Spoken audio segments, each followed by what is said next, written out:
Bismillahirrahmanirrahim. Rabbi israh li sadri wa yassir li amri wahlul 'uqdatam min lisani yafqahu qawli. Assalamualaikum warahmatullahi wabarakatuh. Waalaikumsalam warahmatullahi wabarakatuh. Hamdan wa syukran lillah, wassalatan wassalaman ala rasulillah wa ala alihi wa sahbihi wa mawala, wala hawla wala quwwata illa billah, amma ba'd. Qala Allah subhanahu wa ta'ala fi kitabihil karamah, a'udzu billahi minasy syaithanir rajim. Bismillahirrahmanirrahim. Wasta'inu bis-sabri was-shalah wa innaha lakabiratun illa 'alal khashi'in. Dan bermohonlah, minta pertolonganlah kamu kepada Allah melalui kesabaran dan ibadah sholat. Dan sesungguhnya ibadah sholat itu sulit untuk dikerjakan, berat dilakukan kecuali bagi orang-orang yang khusyuk. Siapa orang yang khusyuk? Alladzina yazunnuna annahum mulaqu rabbihim wa annahum ilaihim rabbihim yarji'un. Orang yang khusyuk adalah orang yang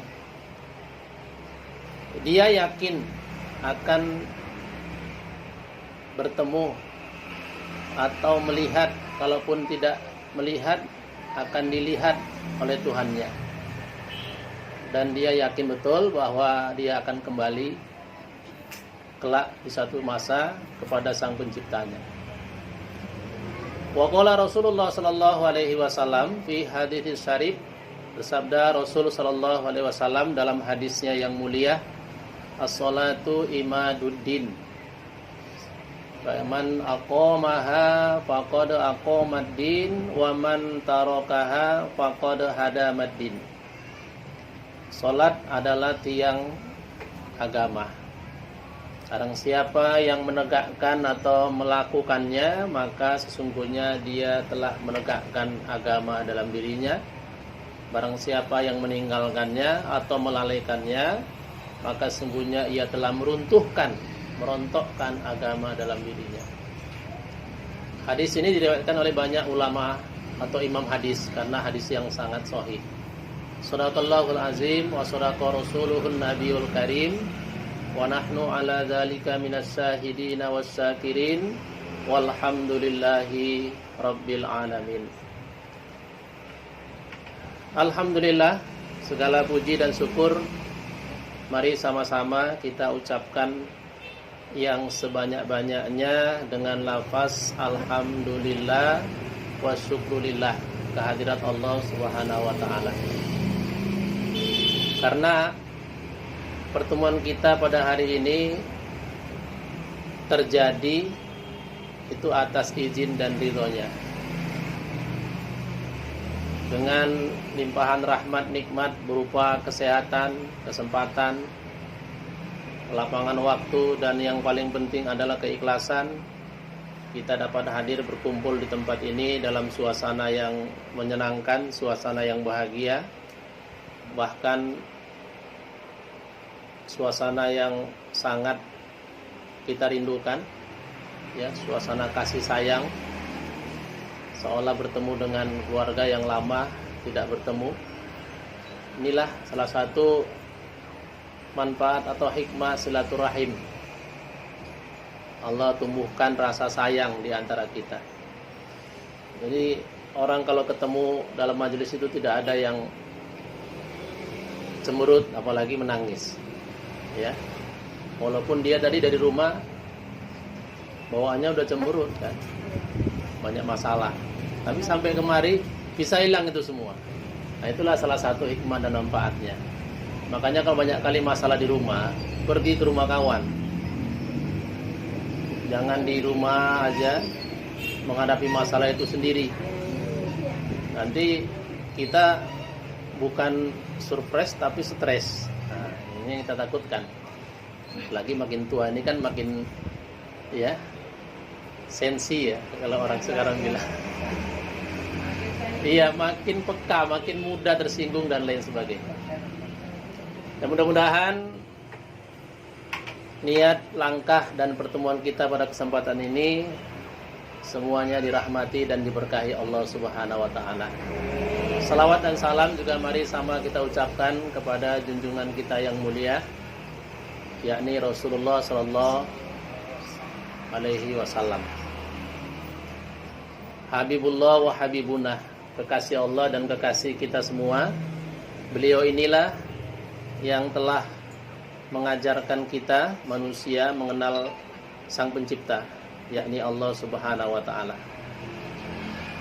Tanpa beliau tentu kita akan buta, kita akan merabah, kita akan menduga-duga siapa Tuhan kita ini. Dan manusia ini kalau disuruh mencari Tuhannya, dia pasti dapat. Cuman menurut pendapat dia sendiri. Itu makanya bayangkan sebelum Nabi Muhammad itu diutus, ada sebanyak 360 lebih patung ya atau berhala yang disembah oleh orang-orang kafir Quraisy pada masa itu. 360 lebih patung itu mewakili 360 lebih hari. Jadi setiap satu hari satu patung.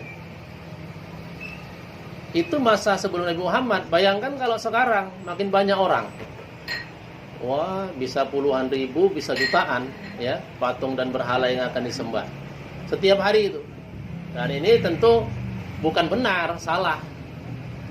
Makanya Allah utus Nabi dan Rasul itu supaya mengembalikan kita kepada pemahaman yang benar, bahwa Tuhan yang sejati itu, Tuhan yang sebenarnya itu ya Tuhan yang Maha Esa, yang satu, nggak ada duanya.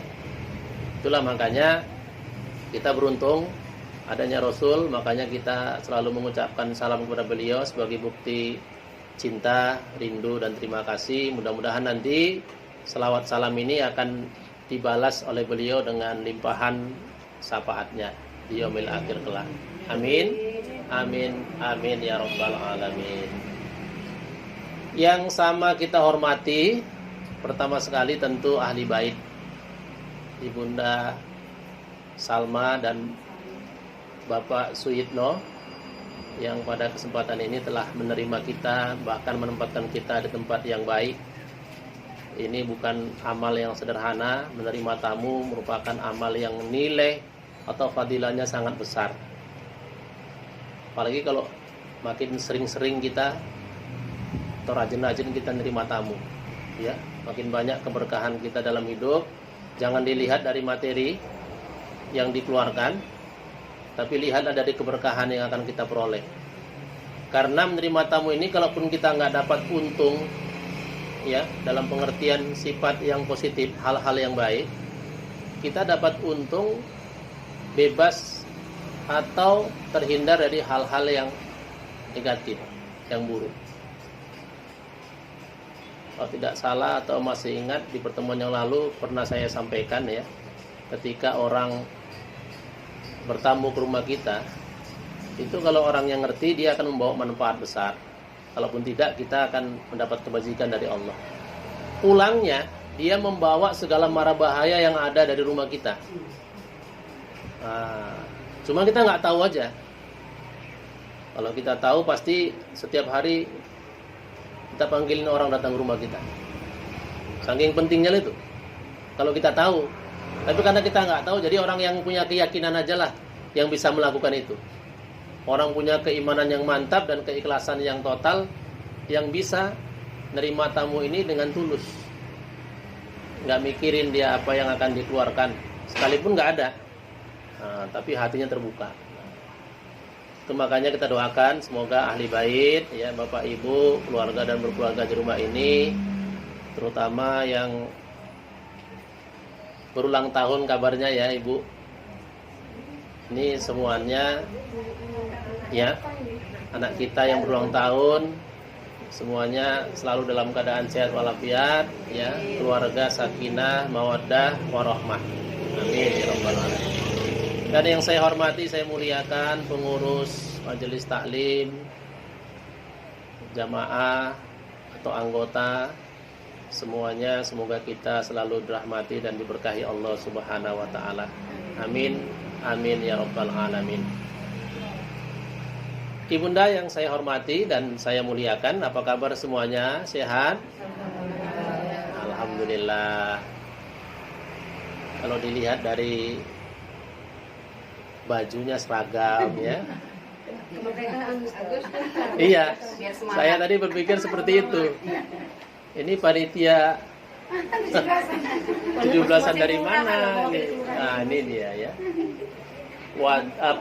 Warna yang cerah, penuh dengan semangat. Nah, mudah-mudahan seperti itu juga ya. Kita datang kemari juga karena ada semangat yang ada dalam diri kita. Memang kalau tidak kita, siapa lagi yang merayakan atau menyemarakkan 17 Agustus ini kan, hari kemerdekaan kita. Jujur aja, Indonesia ini sebenarnya ada itu 90% karena umat Islam. Tapi sekarang umat Islam pula lah yang dituduh, ya, yang dituding macam-macam, bahkan dianggap mau mengambil alih negara ini menjadi negara Islam. Kalau mau kita dari dulu udah jadi negara Islam. Panitia 9 itu kan cuma 1 yang non muslim. 8 Islam. Kan bisa aja yang 8 itu maksa. Jadi negara Islam. Kenapa enggak? Ini menunjukkan bahwa kita muslim ini orang yang egaliter ya, terbuka, nerima semua gitu. Enggak apa-apa. Kita pakai asas kebersamaan. Yang penting saling menjaga agama.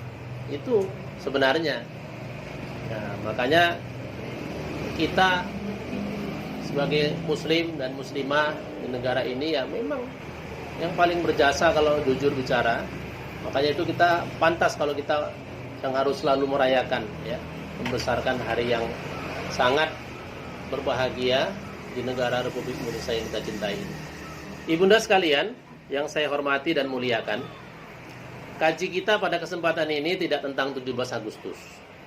Ya, karena tahun ini pun nampaknya nggak akan diperingati itu secara terbuka.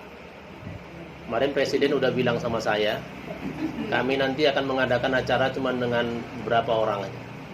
Itu pun pakai social distancing sama cycle distancing ya.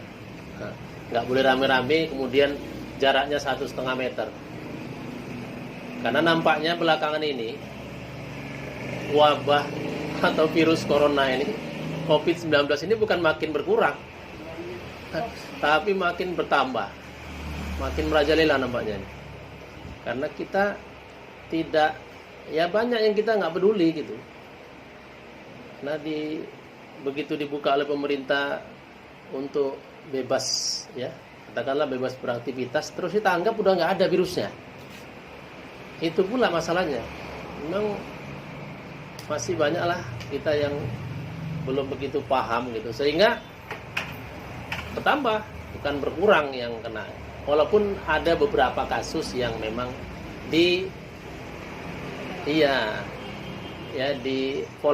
dipolitisir gitu. Enak.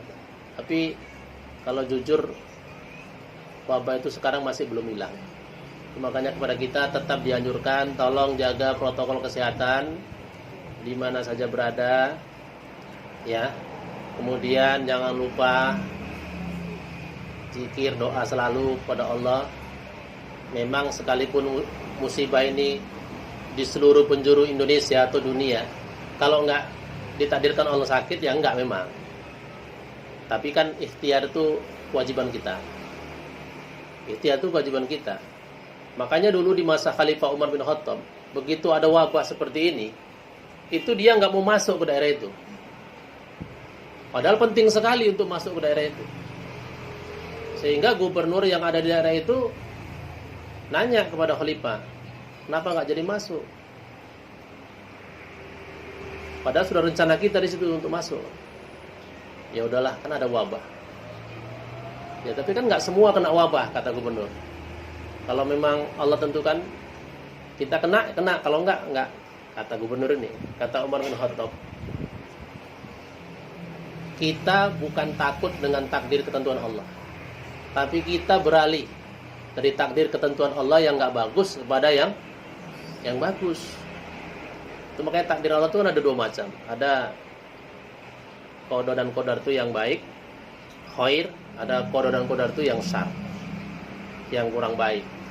Bagi kita tentunya. Kalau bagi Allah nggak ada, karena Allah mutlak berbuat. Jadi kita minta dapat yang bagus. Caranya bagaimana? Berikhtiar. Kalau ada wabah di situ kan ada hadis, jangan masuk. Kalau yang di dalam jangan keluar. Nah, itu supaya nggak menulari yang lain. Yang di luar jangan masuk supaya nggak ketularan. Yang di dalam jangan keluar supaya nggak menularkan. Itu tuh. Kalau itu dilakukan, insya Allah cepat selesai. Nah, jadi kalau kita ini kan sekarang kita ini kan dibuka gitu aja. Jadi kita dianggap udah kuat-kuat lah ini. Makanya kita bertarung dengan kematian. Ya, sekarang ini kita bertarung dengan kematian. Mudah-mudahan kita nggak seperti yang tadi saja Ibunda. Saya baru pulang takziah. Barangkali Ibunda masih ingat ya. Semalam sore meninggal, termasuk salah satu ustadz kondang lah di Medan ini. Nama beliau Ustadz Harwansah.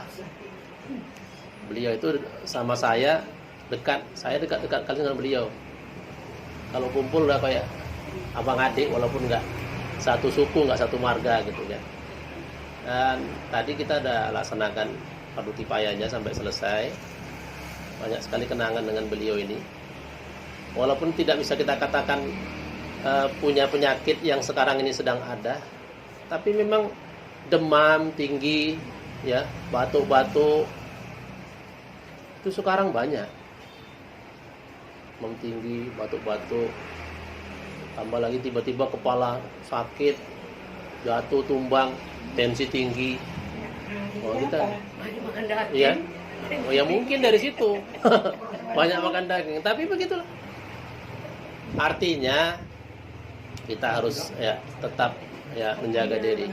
Kalau bukan ketentuan Allah ya nggak ada apa-apa. Ibunda sekalian yang saya hormati dan muliakan, pada kesempatan ini topik kita yang paling utama tentang sholat dan zakat atau sedekah. Dalam Al-Quran ada 3 ayat perintah. Ya, ada 3 ayat perintah dalam Al-Quran yang berisi tiga hal yang harus dilakukan, bergandengan dengan 3 hal juga. Dalam kitab ini dapat kita lihat dalam kitab Tambihul Ghafilin, ya, karya Imam Abu Lais As-Samarkandi.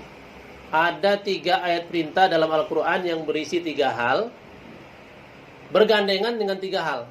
Artinya apa? 3 perintah yang ada di situ tidak akan diterima Allah kalau tidak dilakukan pasangannya atau gandengannya. 3 hal, 3 perintah yang ada di situ tidak akan diterima Allah kalau tidak dilakukan 3 hal yang merupakan gandengannya. Apa yang pertama? Kita lihat dalam Al-Quran itu ada perintah Allah, aqimus sholah wa atuz zakah. Dirikan sholat, bayar zakat. Ayat perintah ini dalam Al-Quran disebutkan sebanyak 27 kali. Yang paling banyak di surah Al-Baqarah sampai 4 ayat. Kemudian nanti ada kita lihat lagi dalam surah An-Nisa. Ada lagi kita lihat nanti dalam surah Al-Hajj. Ada lagi nanti kita lihat dalam surah Al-Mujadilah. Dan ada juga nanti kita lihat dalam surah Al-Muzammil. Ya, 3 surah ini, tapi ada beberapa ayat yang kalimatnya sama. Aqimus sholah wa atuz zakah. Dirikan sholat, bayar zakat. Artinya apa? Sholat tidak akan, walaupun orang sholat, sholatnya nggak akan diterima kalau nggak mau bayar zakat. Ya, nggak mau bayar zakat. Atau sebaliknya, orang rajin bayar zakat. Wah, kalau keluarkan zakat tulus sekali dia. Banyak luar biasa. Tapi sholat nggak mau, nggak diterima juga. Jadi dua-dua harus bersamaan. Ketika kita rajin melaksanakan sholat, pada saat itu kita harus ikhlas juga bayar zakat. Kalau memang sanggup, kan bedanya di situ. Kalau sholat sanggup nggak sanggup harus sholat. Kalau zakat sanggup kan bayar. Kalau nggak sanggup dapat. Nah, makanya pilih mau bayar zakat atau dapat zakat. Nah, ya, itu kan tergantung dari kita. Kalau sanggup ya harus bayar. Kalau nggak sanggup ya dapat zakat kan gitu. Nah, yang kedua, ayat perintah yang kedua yang bergandengan itu dalam 5 surah. Atiullah wa atiur rasul. Taatilah Allah dan taatilah Rasul. Patuhilah Allah dan patuhilah Rasul. Ada di 5 surah. An-Nisa, Al-Maidah, Nur, Muhammad, At-Taghabun. 5 surah ini ceritanya kalimatnya sama. Atiullah wa atiur Rasul. Taati, patuhi perintah Allah, taati, patuhi perintah Rasul. Orang yang hanya patuh kepada Allah, kepatuhannya nggak diterima kalau dia nggak patuh sama Rasul. Sebaliknya gitu, sunnah Nabi nggak pernah tinggal, ya kan? Tapi perintah Allah nggak dilaksanakan, nggak juga diterima, nggak juga bagus. Ini ayat perintah kedua yang bergandengan. Makanya ketika kita taat kepada Allah, ketika kita melaksanakan perintah Allah, di saat itu kita harus melaksanakan perintah Rasul. Contoh, sholat itu perintah Allah nggak? Perintah Allah. Cara sholatnya itu siapa yang ngajari? Siapa yang ngasih petunjuk? Rasul. Jadi kalau kita mau melaksanakan sholat menurut kita sendiri itu salah. Kalau mau sholat sesuai dengan perintah Allah, ikuti cara sholat Rasul.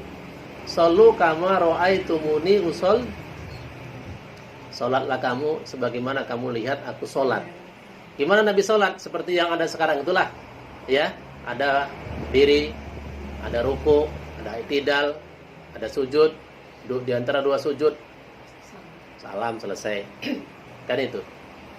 Jadi kalau ada orang anti sholat menurut dia sendiri, kan ada orang sekarang sholatnya tuh eling ya, healing, diam aja. Begitu Allahu Akbar, diam ya. Terus ya la ilaha illallah. Yuk sholat yuk. Udah aku udah sholat. Loh, kok bisa gitu? Iya, dalam surat Toha kan ada dijelaskan Allah, inna sholata li zikri, akimi sholata li zikri. Jadikanlah sholat untuk mengingatku. Jadi sholat itu caranya adalah mengingatku. Jadi memahami perintah sholat tadi itu dengan perintah Allah di surah yang lain, padahal itu bukan cara sholat. Ya, itu adalah tujuan sholat, bukan cara sholat. Nah ini, jadi ketika kita melaksanakan perintah Allah, kita harus bersamaan juga melaksanakan perintah Rasul. Kalau enggak ditolak. Nah, kemudian yang ketiga, ayat perintah yang ketiga yang bergandengan itu terdapat pada 1 surah. Jadi penyebutannya hanya 1 kali. Surah Luqman ayat 14. Aniskur li wali walidaik ilayyal masir. Bersyukurlah kamu kepadaku, kata Allah, dan juga kepada kedua orang tuamu. Bersyukurlah kepadaku, kata Allah, dan juga bersyukurlah kepada kedua orang tua. Ini artinya apa? Orang yang selalu bersyukur kepada Allah, dia tidak akan diterima syukurnya kalau dia tidak bersyukur kepada kedua orang tua. Terima kasih kepada Allahnya luar biasa, tapi terima kasih kepada orang tuanya nggak ada. Ya, wah ini apapun yang dia ucapkan kepada Allah, Allah nggak terima, Allah tolak. Atau sebaliknya, sama orang tuanya bagus sekali, tapi sama Allah nggak pernah terima kasih.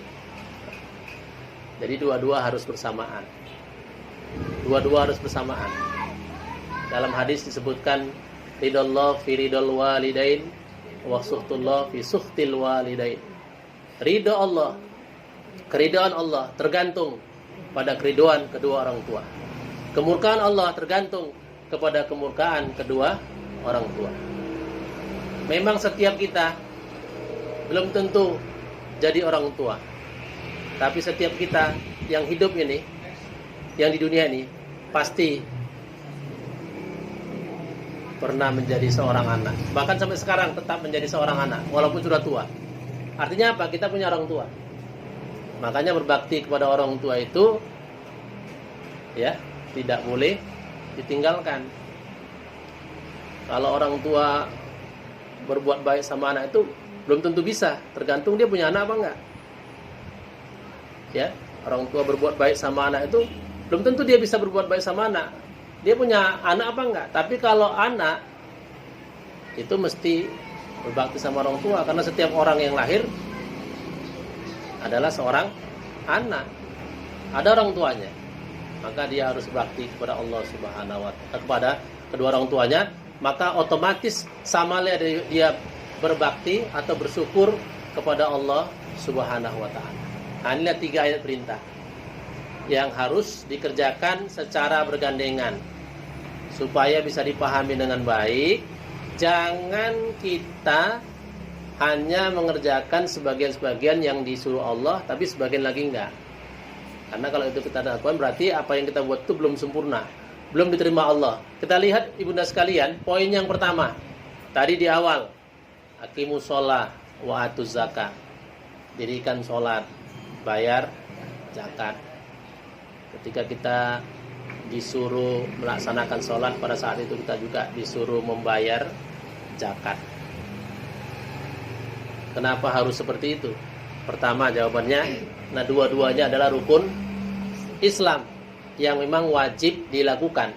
Tidak sempurna orang menjadi orang Islam kalau ada satu rukunnya nggak dikerjakan. Itu jawaban yang pertama. Ya, itu jawaban yang pertama. Karena dua-dua adalah rukun Islam. Jadi orang tidak akan sempurna Islamnya kalau ada satu rukun tidak dikerjakan. Sekalipun orang itu rajin mengerjakan sholat, merupakan rukun yang kedua, ya, atau rukun ibadah pertama. Tapi kalau sholat aja tidak bayar zakat, ya nggak sempurna juga. Atau sebaliknya gitu, zakat rajin, sholat enggak. Nah itu nggak boleh juga. Tapi di antara dua ini kalau kita buat perbandingan, mana yang paling utama? Yang paling utama adalah sholat. Kalau dibuat perbandingan, manakah di antara sholat dengan zakat ini yang paling utama? Sholat. Ranking utamanya adalah sholat, sampai sholat itu nggak bisa digantikan. Kalau yang lain masih bisa. Betul nggak? Iya. Sholat nggak bisa digantikan. Kalau digantikan berarti orangnya sudah mati. Kalau haji, kita nggak berangkat karena sakit, ya, atau karena tiba-tiba hilang akal, katakanlah gila. Bisa nggak dihajikan orang ini? Bisa. Masih hidup bisa dihajikan. Meninggal apalagi. Tapi masih hidup bisa dihajikan. Bisa. Karena sakit misalnya. Ya. Zakat. Orang nggak bisa bayar zakat. Dibayarkan zakatnya bisa nggak? Bisa. Bisa. Ya kita yang kecil-kecil ini kan selama ini dibayarkan zakat sama orang tua nggak? Anak kita yang kecil-kecil itu kan selama ini kan dibayarkan zakat sama orang tua. Zakat fitrah lah minimal. Zakat harta kan memang orang yang punya harta, punya aktivitas, punya pekerjaan. Bisa. Masih hidup, bisa dibayarkan zakatnya. Puasa, nggak sanggup puasa, bisa nggak digantikan puasa? Bisa. Tapi kalau udah sholat, nah, nggak sholat disolatkan, ya. Orang yang nggak sholat tapi disolatkan, berarti kan udah, nah, nggak haji dihajikan, ya. Nggak bisa bayar zakat, dijakatkan, zakati. Nggak bisa puasa, dipuasakan. Tapi kalau nggak bisa sholat, disolatkan, berarti orangnya udah mati. Nah, karena ibarat rukun. Jadi kalau kita memegang agama, contoh kita megang satu benda ini kan dengan 5 jari ini. Kita lihat, kalau ini jempol ini paling utama kita katakan ini syahadat. Telunjuk sholat, jari tengah puasa, zakat, haji. Ya, kalau kita memegang agama dengan 5 tangan ini, 5 jari ini, kalau 5 kita pegang kan kuat kali megangnya, kokoh. Tapi kalaupun dibuang satu masih terpegang, hajinya nggak ada, masih bisa megang nggak itu? Masih. Zakatnya nggak ada, masih bisa megang nggak? Masih. Puasanya nggak ada, masih bisa megang nggak? Masih. Tinggal sholat. Tapi kalau sholatnya nggak ada, pasti jatuh yang dipegang. Itulah makanya sholat itu penting sekali. Walaupun hanya sholat itu sudah sangat bagus, tapi akan lebih bagus lagi kalau ditambah dengan yang lain, biar lebih kuat lagi. Itu yang makna pertama. Jadi kalau orang beragama Islam itu akan sempurna agama Islamnya ketika 5 rukunnya dibuat. Kalau enggak. Yang kedua, kenapa sholat sama zakat ini dikaitkan penting? Ini kan satu, sholat ini kan hubungan vertikal kepada Allah. Sedangkan zakat hubungan horizontal kepada sama makhluk Allah. Siapakah orang yang dikatakan orang baik, orang yang soleh itu? Coba ibunda saya tanya dulu. Orang yang baik itu, ini contoh, sholatnya rajin kali, ya, ibadah untuk Allahnya rajin, tapi sama orang sombong. Satu lagi, ada orang baik kali sama orang, tapi sama Allah nggak mau beribadah. Dua-dua nggak ada yang bagus. Ternyata dua-dua nggak bagus. Hubungan sama Allah aja baik, ternyata nggak baik juga. Hubungan sama manusia aja baik, ternyata nggak baik juga. Rupanya orang yang soleh, orang yang baik itu harus dua. Sama Allahnya bagus, sama manusianya bagus. Jadi kalau kita sering bilang, jadilah anak yang soleh. Anak yang soleh itu ya ini. Dua, sama Allah dia rajin ibadah, agamanya dilaksanakan, sama orang dia juga baik. Jadi kalau ada anak yang dikatakan anak soleh, doanya bagus, mantap, sama orang baik, tapi nggak mau sholat, nggak tembus juga ini doanya. Malah yang tembus lagi doa orang yang diundang, yang kumpul datang ke rumahnya baca doa. Mungkin orang ini pula yang soleh kan. Jadi yang soleh itu harus terkumpul dua hal, baik kepada Allah, baik kepada manusia. Nah, itu dia. Kemudian yang ketiga, apa yang menjadi alasan sholat dengan zakat ini bergandengan? Apa menjadi alasan itu? Nah, ini dalil yang ketiga, alasan yang ketiga berdasarkan riwayat historis. Ya, riwayat atau historis di masa Rasulullah dulu, ibunda, ketika sampai berdakwah, itu yang dilaksanakan dua hal. Pertama, mendirikan masjid. Yang kedua, ngumpuli duit, ngumpuli dana. Ya, masjid berdiri dengan partisipasi siapa?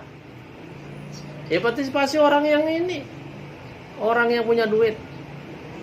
Dan kita lihat saking pentingnya zakat dibayarkan atau diberikan itu, sampai-sampai orang yang tidak mau mengeluarkan zakat itu diperangi.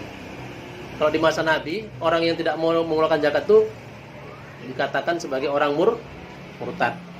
Tapi di masa Abu Bakar Siddiq, orang yang tidak mau membayar zakat itu dikatakan sebagai orang yang wajib diperangi. Di masa Abu Bakar Siddiq sampai dengan masa Umar bin Khattab dan masa-masa yang lain.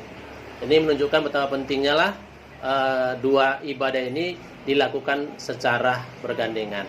Itulah makanya ibunda sekalian, saya nggak ngajari limo berduri. Saya yakin dan percaya kalau ibunda sekalian sudah banyak tahu ya tentang pentingnya ibadah sholat ini. Hanya sekedar mengingatkan kembali supaya dalam melaksanakan ibadah sholat ini jangan kita mencari alasan-alasan hela-hela untuk tidak dikerjakan. Apalagi tidak mengerjakannya itu karena alasan-alasan yang sifatnya duniawi, yang bisa dihindarkan sebenarnya. Contoh, gara-gara pesta takut menghapus backup. Aduh, sholatnya ada jamak kosor. Padahal jamak dan jamak kosor itu kan syaratnya ada. Ya. Orang yang sakit parah kali itu bisa. Orang yang dalam perjalanan. Iya kan? Tapi kalau karena hal yang sebenarnya bisa diatur loh, bisa diatur. Tapi kita lah kadang-kadang yang mencari-cari alasan, dibuat supaya ini macam-macam. Malah sampai ada orang menjamak sholat itu 5 sholat sekaligus.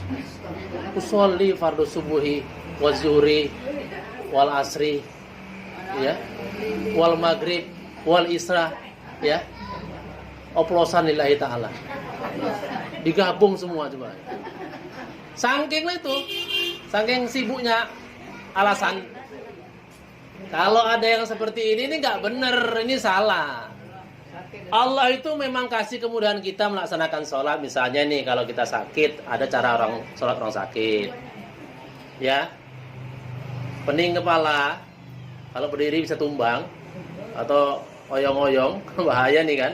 Duduk pun masih oyong juga, berbaring, nggak apa-apa. Walaupun sebenarnya kita masih bisa bergerak, cuman kepala nih. Ada kadang-kadang orang kan bisa berputar-putar ya, Bunda ya. Macam Parkinson tuh, apa Alzheimer. Apa ini? Bumi macam goyang. Itu seperti itu, duduk aja. Kalau duduk pun masih goyang, berbaring, nggak apa-apa. Pakai isyarat dan lain sebagainya. Kalau tangan payah diangkat. Ada, dipermudah Allah. Tapi tidak berarti kita harus membuat lebih mudah lagi. Ya itulah yang harus kita atur. Hukumnya sholat tinggal apa? Kalau hukum sholat tinggal kan sudah jelas sih Bunda ya. Tergantung sengaja nggak sengaja. Ya, man taroka sholat, man taroka sholat muta'ammidan faqad kafara jihad.